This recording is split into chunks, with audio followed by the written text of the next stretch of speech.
उसके बाद में ये सवाल आता है क्या मैं क्वालिफाई कर सकता हूं या कर सकती हूं? तो answer is obviously yes. Not only qualify, आप अपनी ड्रीम रैंक लेके यहां से निकलिएगा प्लीज। ये मेरी शुभकामनाएं हैं या मनोकामना है, आप ऐसा बोल दीजिए। सिर्फ आपको क्वालिफाई ही नहीं करना है, आपको ड्रीम रैंक लेके निकलना है। And always remember this thing, आपके अंदर ही वो इंसान है and this is the time कि आप अपने उस इंसान को अंदर से जगाइए और मेहनत करने पर जुट जाइए। क्या आप लोग तैयार हैं?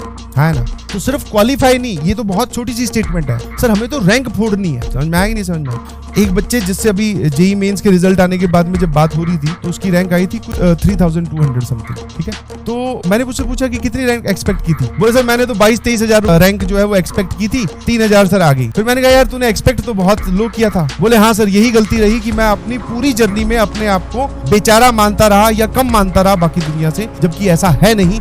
मैं उन सभी के बराबर हूं या उनसे ऊपर ही हूं, कम तो किसी भी एंगल से। यही एटीट्यूड रखना है और इसी एटीट्यूड की वजह से आप अपनी स्टडी टेबल पे मैक्सिमम टाइम बिताएंगे। हैं तैयार हम? बिल्कुल सर, बिल्कुल बिल्कुल बिल्कुल। तो ये बात हमेशा याद रखना, आप किसी से भी कम नहीं है, चाहे आप किसी भी गांव से आते हैं, किसी भी शहर से आते हैं, क्या आपका फाइनेंशियल बैकग्राउंड है, क्या आपका क्वालिफिकेशन है, ठीक है, उससे मैटर नहीं करता। आज से पहले आप पढ़ने में कैसे थे वो भी मैटर नहीं करता, अब आप क्या करने वाले हो वो मैटर करता है। और मेरे ख्याल से जब बात ऐसे होती है ना, t=0 जैसे अलग सर बोलते हैं, t=0, तो उसके बाद में सब सेम हो जाता है, t = 0। तो हमें यहाँ से सर अपनी ड्रीम रैंक लेके निकलनी है और हम कभी भी अपने आप को अंडर एस्टिमेट नहीं करेंगे। जब बाकी लोग हमारी एज के रैंक फोड़ सकते हैं तो हम क्यों नहीं फोड़ सकते?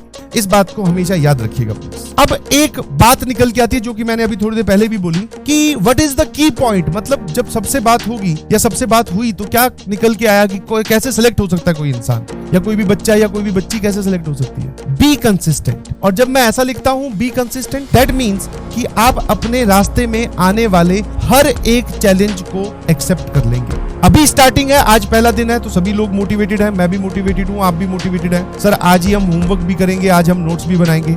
मुद्दा आज का नहीं है, मुद्दा है आज से 2 महीने बाद का, 3 महीने बाद का, जब एक कोई डिफिकल्ट टॉपिक चल रहा होगा, जिस दिन आपके घर पे लोग आए हुए होंगे, जब आपके परिवार में कोई फंक्शन होगा, जब आपका दोस्त आपको टाइम पास करने के लिए कहीं बुला रहा होगा। मेन मुद्दा है उस बात का, क्या आप उस दिन अपने आप को स्ट्रांग रखते हुए इस बात को फॉलो करोगे कि नहीं करोगे? Be consistent.